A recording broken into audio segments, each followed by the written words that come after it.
বলে কাজে রুবি আসছিল বলে কাজে রুবি আসছিল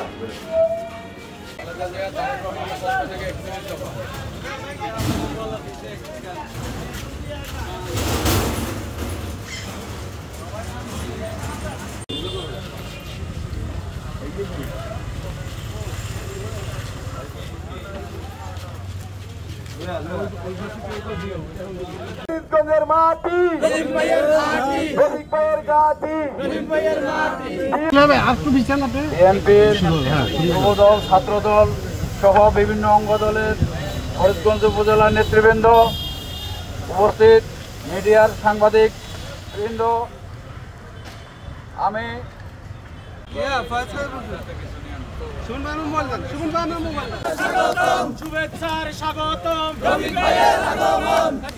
মূল মেসেজ আপনারা জানেন, গত 17 বছর যাবৎ এদেশের মানুষ, বিশেষ করে যারা নতুন ভোটার হয়েছিল, তারা ফ্যাসিবাদী সরকারের দুঃশাসনের কারণে, স্বৈরাচারীভাবে ক্ষমতা দখল করার কারণে কেউ ভোট দিতে পারে নাই।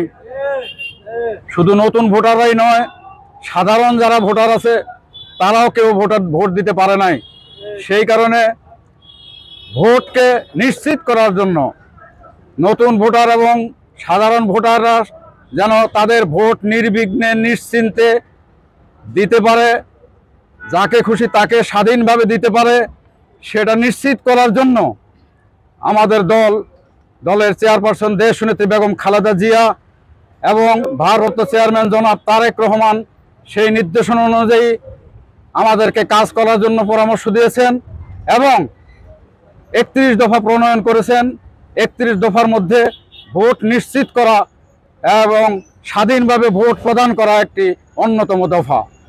আমরা এই মেসেজটাই দিতে চাই, যেন মানুষ সঠিকভাবে ভোটের অধিকার প্রয়োগ করে একটি গণতান্ত্রিক, সত্যিকার গণতান্ত্রিক দেশ গঠনে, জনগণের অধিকার প্রতিষ্ঠায় যেন মানুষ তাদের মতামত ব্যক্ত করতে পারে সঠিকভাবে এবং সময়োপযোগী, এবং সংবাদপত্র ও সাংবাদিকদের পূর্ণ স্বাধীনতা যেন রক্ষা পায়, সেই দিক বিবেচনা করেই এই মেসেজ বিএনপি চেয়ারপারসন এবং ভারপ্রাপ্ত চেয়ারম্যান জনাব তারেক রহমান দিয়েছেন আপনাদেরকে। আপনারা জানেন, ফরিদগঞ্জ বাংলাদেশ জাতীয়তাবাদী দল জিয়ার আদর্শের অধ্যুষিত এক অঞ্চল।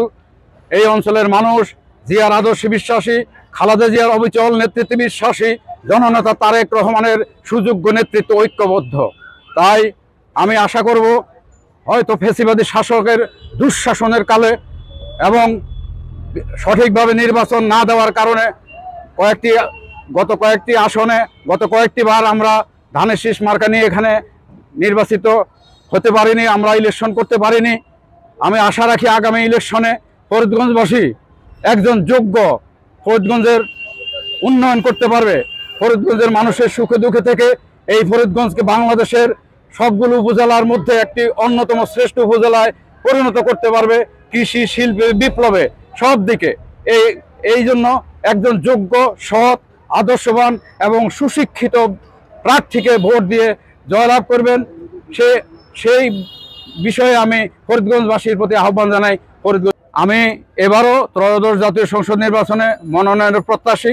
দল যদি আমাকে মনোনয়ন দেয়, আমি ধানের শীষ মার্কায় নির্বাচন করার সুযোগ পাই, আমি নির্বাচন করব। আপনাদের সহযোগিতা এবং দোয়া প্রার্থনা করি।